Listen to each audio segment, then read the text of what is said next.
আমাদের বাংলাদেশে স্বামীর কবরের বাম পাশে স্ত্রী কবর দেওয়ার একটা রেওয়াজ প্রচলিত আছে। এটাকে শরীয়ত সম্মত? জানালে খুশি হব। জাযাকাল্লাহ খাইর,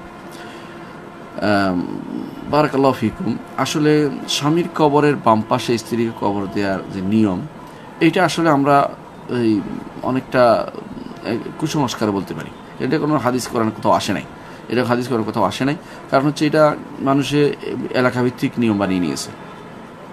অনেকে মনে করে থাকেন যেহেতু বাম পাড়ের হাজর নিয়ে বাম পাজরের হাড় নিয়ে বানানো হয়েছে মহিলাকে, সেহেতু তার ওই পাশে রাখলে পূর্ণতা পাবে ইত্যাদি ইত্যাদি বিভিন্ন রকমের বানোয়ার জিনিস তাদের মধ্যে আসতে পারে।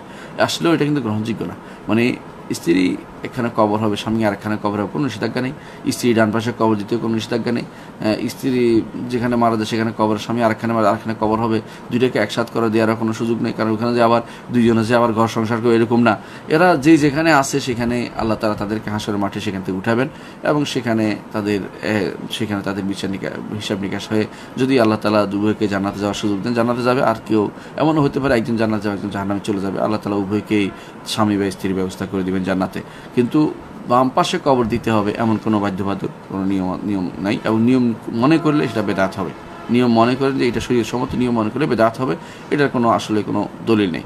অনেক সময় এটার সাথে জড়িত আরেকটা জিনিস হচ্ছে, অনেকে মনে করে শোয়ার সময় বুঝি বাম পাশে সব সময় স্ত্রীকে শোয়াতে হবে। এটা কিন্তু ঠিক নয়।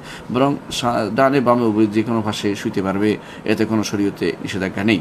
এটা শুধুমাত্র আমাদের অঞ্চলভিত্তিক বা এই আঞ্চলিক কুসংস্কার, এটা সর্বজনীন কুসংস্কার, সব জায়গাতে নেই। শুধুমাত্র পাক ভারত উপমহাদেশে বিশেষ করে বাংলাদেশের মানুষগুলোর মধ্যে এই কুসংস্কার খুব বেশি দেখা যায়।